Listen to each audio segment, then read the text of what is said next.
নমস্কাৰ কপিল কাকতি চেনেললৈ সকলোকে স্বাগতম জনাইছো আশা কৰিছো সকলো ভালে আছে আজি আমি এইচএছ সেকেন্ড ইয়াৰ কুৱেশ্যন পেপাৰত অহা কিছুমান প্ৰশ্ন আলোচনা কৰিম আশা কৰিছো এই ভিডিঅ'টোৰ পৰা পৰীক্ষাৰ্থী সকল কিছু লাভান্বিত হ'ব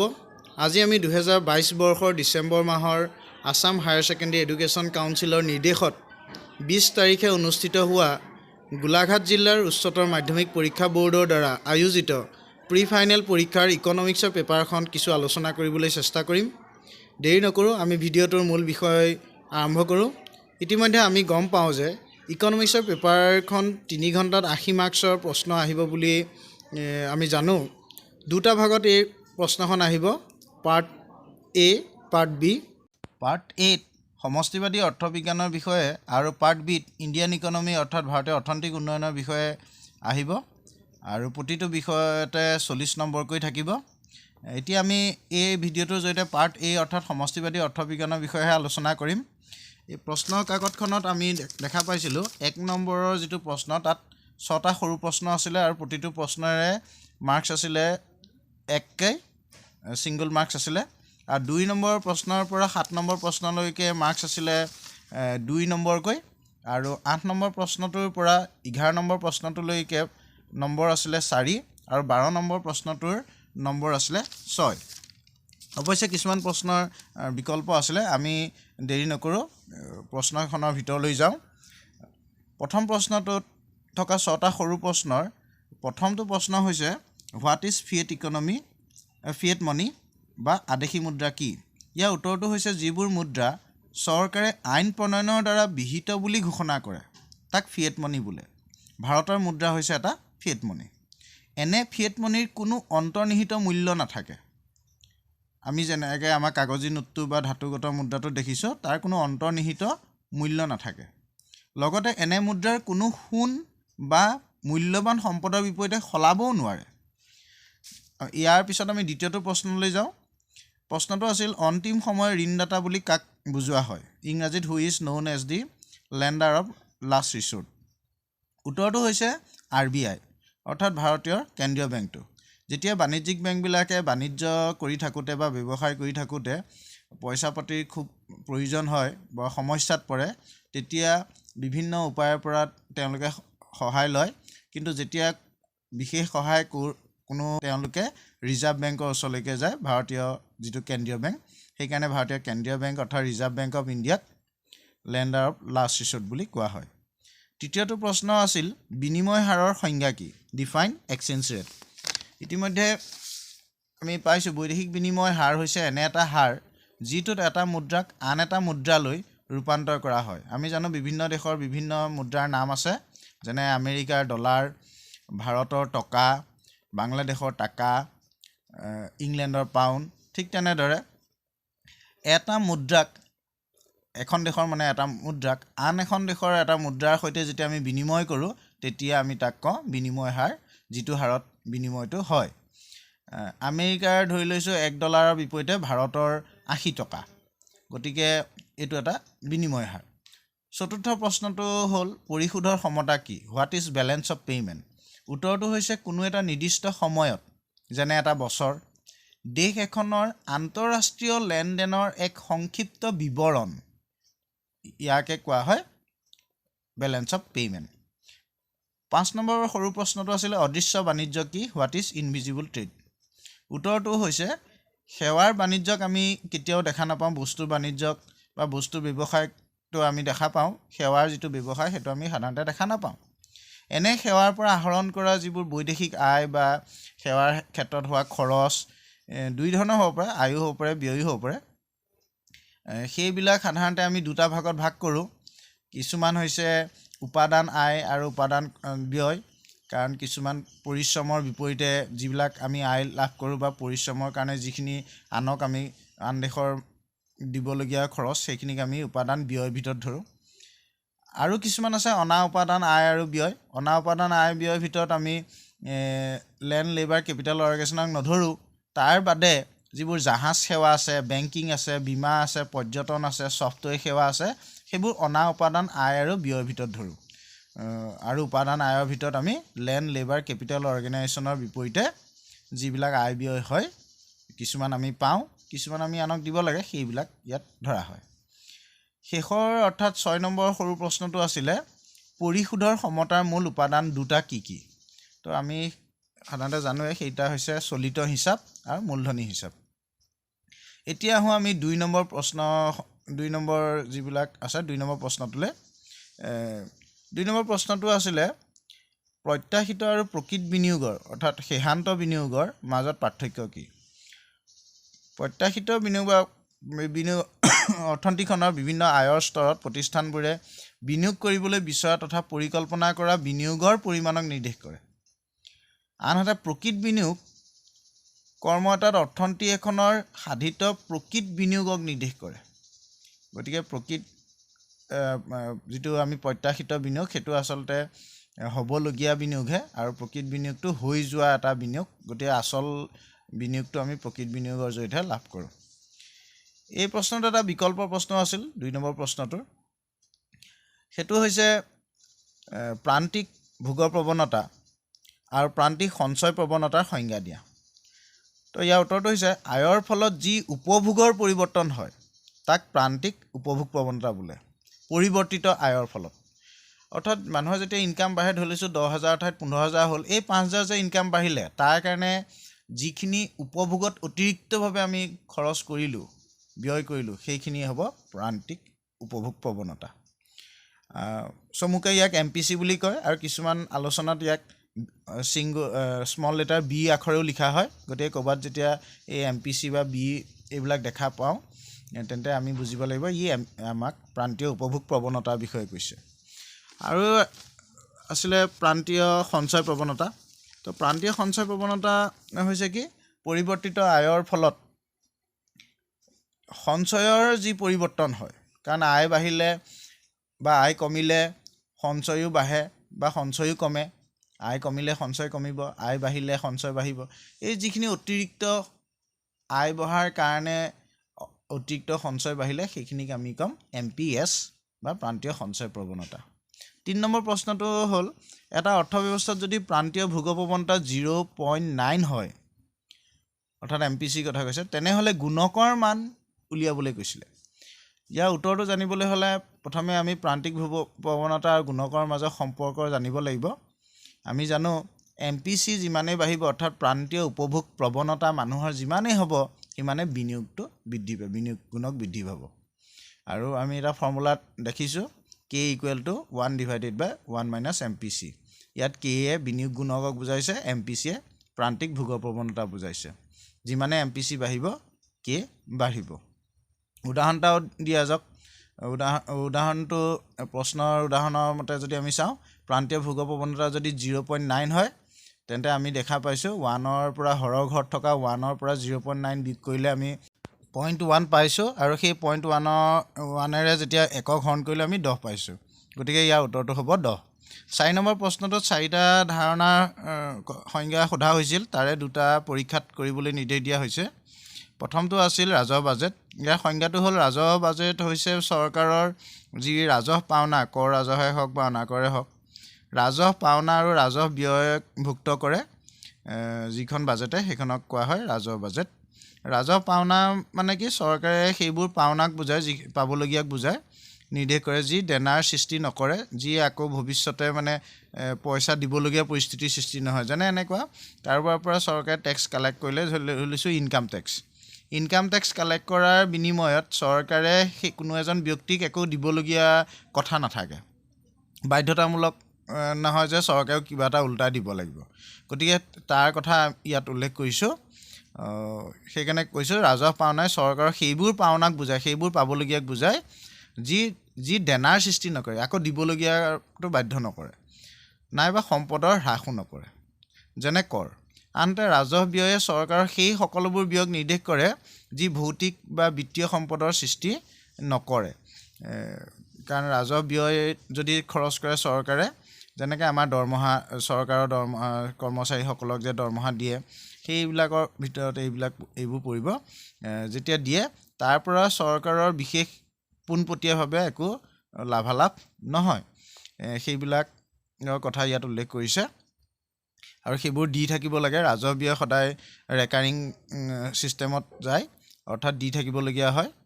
আৰু সেইবিলাকৰ পৰা পোনপটীয়াকৈ কোনো চৰকাৰে লাভালাভো নাপায়। এই ক্ষেত্ৰত আমি এটা ভিডিঅ' প্ৰস্তুত কৰিছোঁ, গতিকে প্ৰয়োজন হ'লে সেই বাজেট নামৰ সেই ভিডিঅ'টোতো চাই ল'ব পাৰে। গতিকে ৰাজহ ব্যয় সেইবোৰ ব্যয়ৰ লগত জড়িত যিবোৰ চৰকাৰী বিভাগৰ স্বাভাৱিক কাৰ্য পৰিচালনা কৰা, বিভিন্ন সেৱাৰ আয়োজন,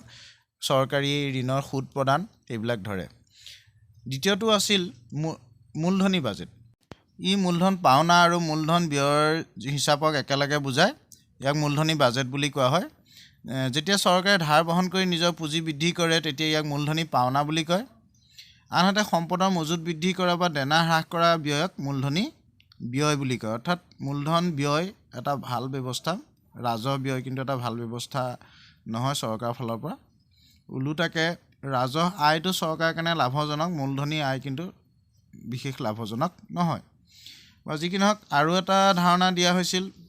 প্ৰশ্ন কাকতখনত, সেইটো হৈছে প্ৰত্যক্ষ কৰ। যেতিয়া চৰকাৰে কোনো ব্যক্তিৰ ওপৰত কৰ আৰোপ কৰিলে যদি ব্যক্তিজনে কৰৰ বোজাটো নিজেই বহন কৰে তেতিয়া তাক প্ৰত্যক্ষ কৰ বুলি কয়। গতিকে আয়কৰ এটা প্ৰত্যক্ষ কৰ। আৰু অন্য এটা ধাৰণা দিয়া হৈছে পৰোক্ষ কৰ। কৰ আৰোপ কৰা ব্যক্তিজনে যদি কৰৰ বোজা আনলৈ ঠেলি পঠিয়াব পাৰে তেন্তে তাক কয় পৰোক্ষ কৰ। GST এটা পৰোক্ষ কৰ। গতিকে প্ৰত্যক্ষ কৰ আৰু পৰোক্ষ কৰ যেতিয়া আমি মনত ৰাখিবলৈ যাওঁ তেতিয়া আমি বিশেষভাৱে কৰ আৰোপ কৰা আৰু কৰৰ বোজা বহন কৰা, কৰ আৰোপ কৰা আৰু কৰৰ বোজা বহন কৰা, এই ধাৰণা দুটা ভালদৰে আমি জানি ল'ব লাগিব। এতিয়া আহোঁ আমি পিছৰ 5 নম্বৰ প্ৰশ্নটোলৈ। 5 নম্বৰ প্ৰশ্নটো আছিলে ৰাজহ ঘাটি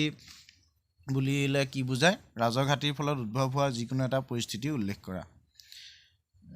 ইয়াৰ উত্তৰটো হ'ল যেতিয়া ৰাজহ আয়তকৈ ৰাজহ ব্যয়টো বেছি হয় তেতিয়া ইয়াক ৰাজহ ঘাটি বোলে। ইয়াৰ ফলত উদ্ভৱ হোৱা কেইটামান পৰিস্থিতি হৈছে উৎপাদনশীল মূলধন ব্যয় বা কল্যাণমূলক ব্যয় হ্ৰাস কৰিবলগীয়া হয়, ৰাজহ ঘাটিৰ খৰচ পূৰণ কৰিবলৈ ঋণ ল'ব লাগিব, চৰকাৰে যি ভৱিষ্যতলৈ ঋণ ঘূৰাই দিয়া, আৰু ঋণ পৰিশোধৰ বোজা বৃদ্ধি হয়। এই 5 নম্বৰ প্ৰশ্ন আৰু এটা বিকল্প প্ৰশ্নও আছিল, ৰাজহুৱা দ্ৰব্য আৰু ব্যক্তিগত দ্ৰব্যৰ মাজৰ দুটা পাৰ্থক্য লিখা। ইয়াৰ উত্তৰটো হৈছে ৰাজহুৱা দ্ৰব্য সকলো উপভোক্তাৰ বাবে ব্যৱহাৰযোগ্য, কিন্তু কোনো ব্যক্তিগত দ্ৰব্য সকলোৰে বাবে ব্যৱহাৰযোগ্য নহয়। কেৱল বস্তুৰ মালিকেহে ইয়াক ব্যৱহাৰৰ সুযোগটো পায়। যেনে ৰাস্তা বা বিদ্যালয় এখন, চিকিৎসালয় এখন ৰাজহুৱা দ্ৰব্য, পাৰ্ক এখন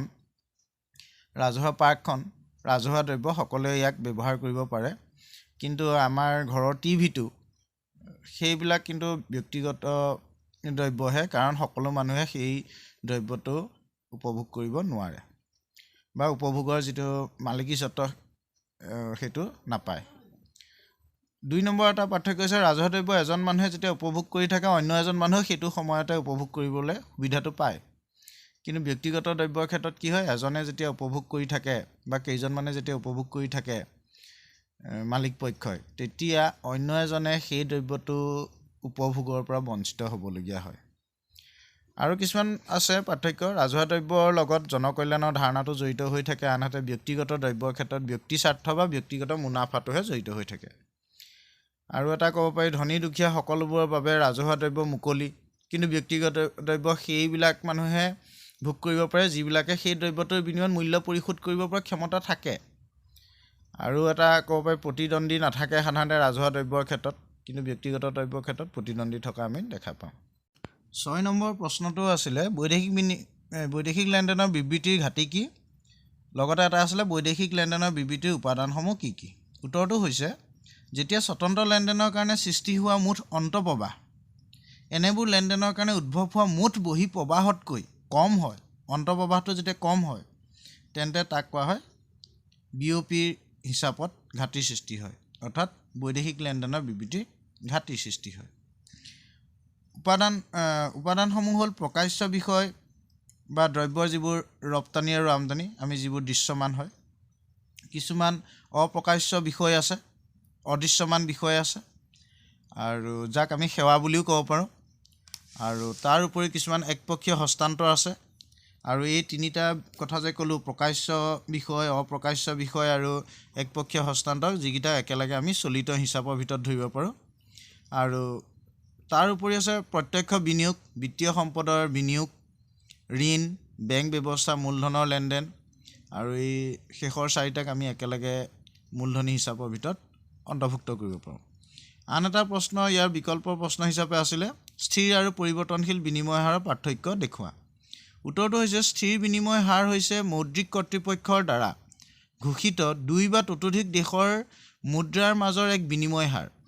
ই স্থিৰে থাকে যেতিয়া ই স্থিৰে থাকে তাক স্থিৰ বিনিময় হাৰ বুলি কয় স্থিৰ বিনিময় হাৰ দুটা ব্যৱস্থা আছে কিছুমান স্বৰ্ণমান আৰু এটা হৈছে ব্ৰিটন উডছ স্বৰ্ণমান বুলি কওঁতে আচলতে প্ৰায় 1880 চনৰ পৰা প্ৰায় 1914 চনলৈকে যিটো ব্যৱস্থা আন্তঃৰাষ্ট্ৰীয় বজাৰ বা বজাৰত আমি দেখা পাওঁ সেইটোকে সাধাৰণতে স্বৰ্ণমান ব্যৱস্থা বুলি ক'ব পাৰোঁ কিছু পৰিৱৰ্তন ইয়াত কৰিব পৰা যায় একেবাৰে স্থিৰ বুলি ক'ব নোৱাৰি কিন্তু তথাপি ইয়াক স্থিৰ বুলিয়ে ধৰা হয় কাৰণ বিশেষ পৰিৱৰ্তন ইয়াত সম্ভৱ নহয় দ্বিতীয়টো আছিলে ব্ৰিটন উডছ আমি জানো দ্বিতীয় বিশ্বযুদ্ধৰ পিছতে আমেৰিকাৰ ছত্ৰছায়াতে আমেৰিকাৰ যি ডলাৰ মুদ্ৰা আমেৰিকাৰ যিটো মুদ্ৰা আমেৰিকান ডলাৰ বা US ডলাৰ তাৰ দ্বাৰা স্বৰ্ণক মানে সোণৰ যিটো গুৰুত্ব সেইটোক আঁতৰ কৰি US ডলাৰটোক আমেৰিকান ডলাৰটোক যথেষ্ট গুৰুত্ব দিবৰ বাবে IMFৰ নিৰ্দেশত অৰ্থাৎ ইণ্টাৰনেশ্যনেল মনিটাৰী ফাণ্ড বা আন্তঃৰাষ্ট্ৰীয় মুদ্ৰানিধিৰ নিৰ্দেশত এই ব্যৱস্থাটো অনা হৈছিল আৰু এই ব্যৱস্থাটো প্ৰায় দ্বিতীয় বিশ্বযুদ্ধৰ পিছৰ পৰা 1971 চন মানলৈকে ই চলি আছিল পৰিৱৰ্তনীয় বিনিময় হাৰটো হৈছে এনেকুৱা এটা ব্যৱস্থা য'ত চাহিদা আৰু যোগানৰ বজাৰ শক্তিৰ দ্বাৰাই মুক্তভাৱে বিনিময় হাৰ নিৰ্ধাৰণ কৰা হয় ইয়াত সেইকাৰণে আগৰটোৰ দৰে স্থিৰ হৈ থকাৰ কোনো কথা নাই বজাৰ ব্যৱস্থাত যিটোৱে বিনিময় হাৰ হয় সেইটোৱে ইয়াত ধৰা হয় 7 নম্বৰ যিটো প্ৰশ্ন 7 নম্বৰ প্ৰশ্নটো আছিল চৰকাৰী বাজেটৰ উদ্দেশ্যবোৰ কি কি তেতিয়া ইয়াৰ উত্তৰটো হৈছে সম্পদৰ প্ৰয়োগ আয় আৰু সম্পদৰ পুনৰ বিতৰণ অৰ্থনৈতিক সুস্থিৰতা ৰাজহুৱা উদ্যোগ প্ৰতিষ্ঠানৰ পৰিচালনা এইবিলাক আছিলে চৰকাৰী বাজেটৰ কিছুমান উদ্দেশ্য 8 নম্বৰ প্ৰশ্নটো আছিল মধ্যৱৰ্তী সামগ্ৰী অন্তিম সামগ্ৰী ভোগ্য সামগ্ৰী আৰু মূলধনী সামগ্ৰীৰ সংজ্ঞা দিয়া চাৰিটা ধাৰণা দিয়া আছিলে যাৰ সংজ্ঞা বিচাৰিছিলে মধ্যৱৰ্তী দ্ৰব্য সেইবোৰ দ্ৰব্যক নিৰ্দেশ কৰে যাক প্ৰতিষ্ঠানবোৰে আন দ্ৰব্য উৎপাদনৰ বাবে কেঁচা সামগ্ৰী হিচাপে বা লাভ অৰ্জনৰ বাবে পুনৰ বিক্ৰীৰ বাবে ব্যৱহাৰ কৰে ধৰি লৈছোঁ কোনো এটা উদ্যোগত কোনো এটা উৎপাদন প্ৰতিষ্ঠানত কিছুমান মেচিন উৎপাদন হৈছে ধৰি লৈছোঁ ধান কলৰ যিটো মেচিন সেই মেচিনটো সেই ধান কলৰ মেচিনটো আকৌ পুনৰ অন্য এটা বস্তু উৎপাদনত ব্যৱহাৰ হৈছে কোনো এখন উৎপাদন প্ৰতিষ্ঠানৰ যিটো চূড়ান্ত দ্ৰব্য সেই চূড়ান্ত দ্ৰব্যটো অন্য এখন প্ৰতিষ্ঠানত আকৌ পুনৰ ব্যৱহাৰ হৈছে বেলেগ এটা দ্ৰব্যৰ সহায়ক হিচাপে উৎপাদনত সহায়ক হিচাপে ঠিক তেনেদৰে কৃষি ক্ষেত্ৰতো আমি ধৰিব পাৰোঁ কুঁহিয়াৰডাল উৎপাদন হৈছে খেতিয়কৰ কাৰণে সেইডাল আছিলে চূড়ান্ত দ্ৰব্য কিন্তু সেই কুঁহিয়াৰডাল আকৌ পুনৰ আমি দেখা পাইছোঁ চেনী কলত কেঁচা সামগ্ৰী হিচাপে ব্যৱহাৰ হৈছে তো এনেধৰণৰ দ্ৰব্যক আমি কওঁ মধ্যৱৰ্তী দ্ৰব্য ইয়াৰ 2 নম্বৰ ধাৰণাটো আছিলে অন্তিম সামগ্ৰীয়ে সেইবোৰ দ্ৰব্যক নিৰ্দেশ কৰে চূড়ান্ত দ্ৰব্য বুলি ক'ব পাৰি সেইবোৰ দ্ৰব্যক নিৰ্দেশ কৰে যাক উপভোগৰ চূড়ান্ত বিনিয়োগৰ বাবে ব্যৱহাৰ কৰে অৰ্থাৎ লাষ্ট ইউজ ইয়াৰ পিছত আৰু ব্যৱহাৰ নহয় কুঁহিয়াৰডাল যদি এজন মানুহে খোৱাত ব্যৱহাৰ কৰে তেন্তে হ'ব সি চূড়ান্ত দ্ৰব্য ফেনখন যেতিয়া মানুহে গৰমত ব্যৱহাৰ কৰে তেন্তে আমি গম পাওঁ সেইটো হৈছে চূড়ান্ত দ্ৰব্য টিভিটোৰ ব্যৱহাৰটো হৈছে চূড়ান্ত দ্ৰব্য কাৰণ তাৰপিছত আৰু সেই দ্ৰব্যটোৰ আৰু ব্যৱহাৰ নাই আৰু সেইটোৱেই হৈছে তাৰ শেষ ব্যৱহাৰ ভোগ্য সামগ্ৰী হৈছে যিবোৰ দ্ৰব্যই প্ৰত্যক্ষভাৱে মানুহৰ অভাৱ পূৰণ কৰে তাক কয় ভোগ্য সামগ্ৰী মূলধনী সামগ্ৰী যিবোৰ দ্ৰব্যই উৎপাদনী যিটো ক্ষমতা সেইটো বৃদ্ধিত সহায় কৰে তাক পৰোক্ষভাৱে হওক পৰোক্ষভাৱে মানৱ অভাৱেই পূৰণ কৰে কিন্তু পোনপটীয়াকৈ ক'বলৈ গ'লে উৎপাদনী ক্ষমতা বৃদ্ধিতহে সহায় কৰে তাক কোৱা হয় মূলধনী সামগ্ৰী 9 নম্বৰ প্ৰশ্নটি আছিল স্বতন্ত্ৰ বিনিয়োগ আৰু ভোগ ব্যয় যদি 50 কোটি টকা হয় প্ৰান্তিক সঞ্চয় প্ৰৱণতা যদি 0.2 হয় আৰু আয় স্তৰ যদি 4000 কোটি হয় তেন্তে প্ৰত্যাশিত সামগ্ৰিক চাহিদাৰ পৰিমাণ কিমান হ'ব উলিওৱা আৰু লগতে আছিলে এনে অৱস্থাত অৰ্থনীতি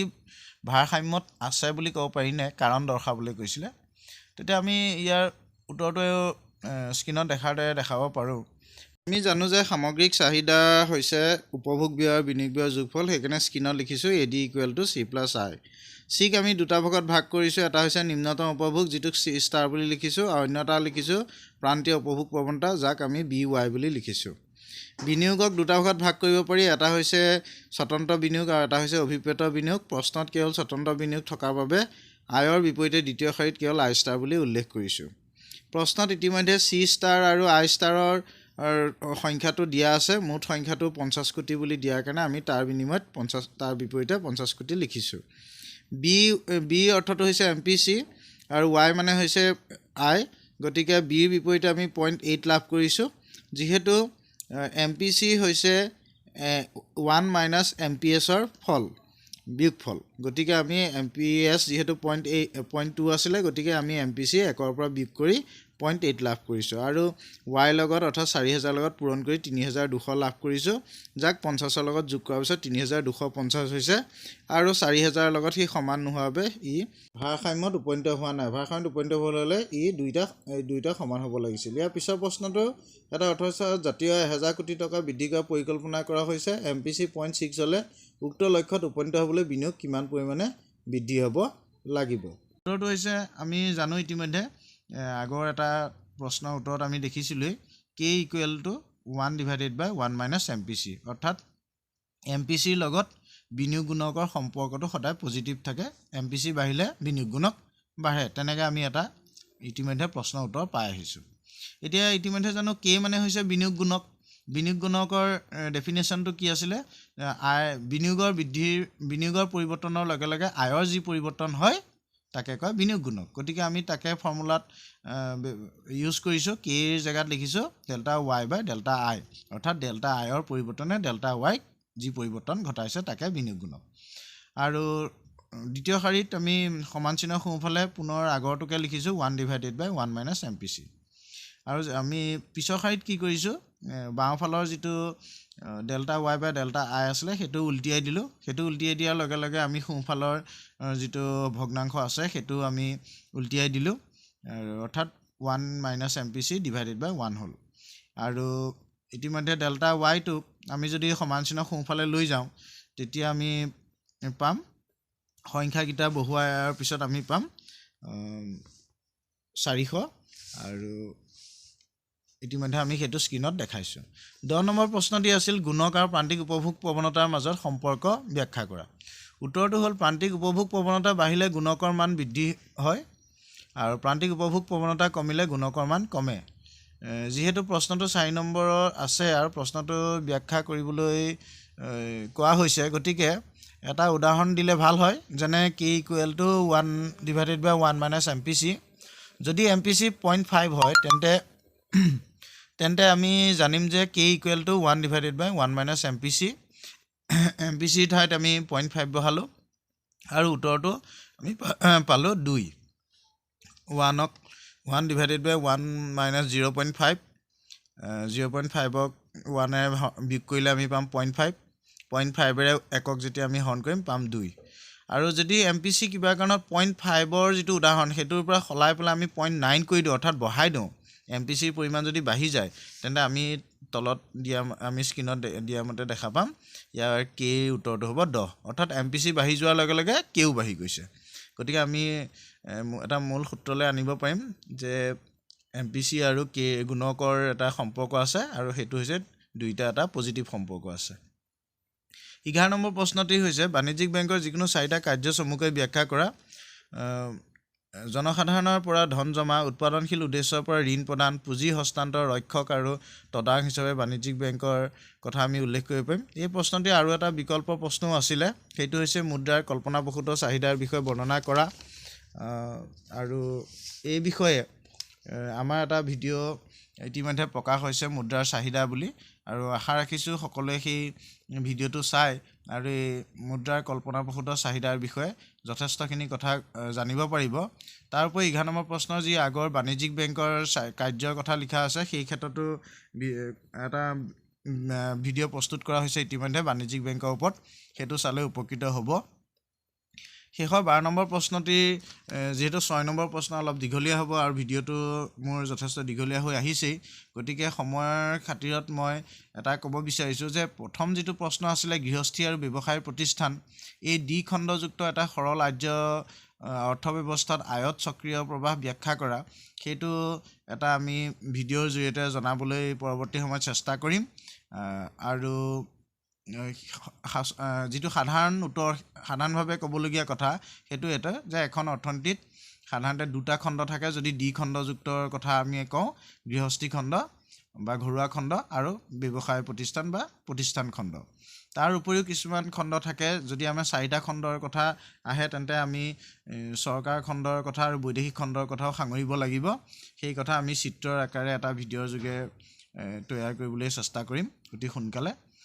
তাৰ লগতে 12 নম্বৰ প্ৰশ্নটো আৰু এটা বিকল্প প্ৰশ্ন আছিলে, মূল্য সংযোজন পদ্ধতিৰে জাতীয় আয় বৰ্ণনা কৰাৰ প্ৰক্ৰিয়াটো ব্যাখ্যা কৰা।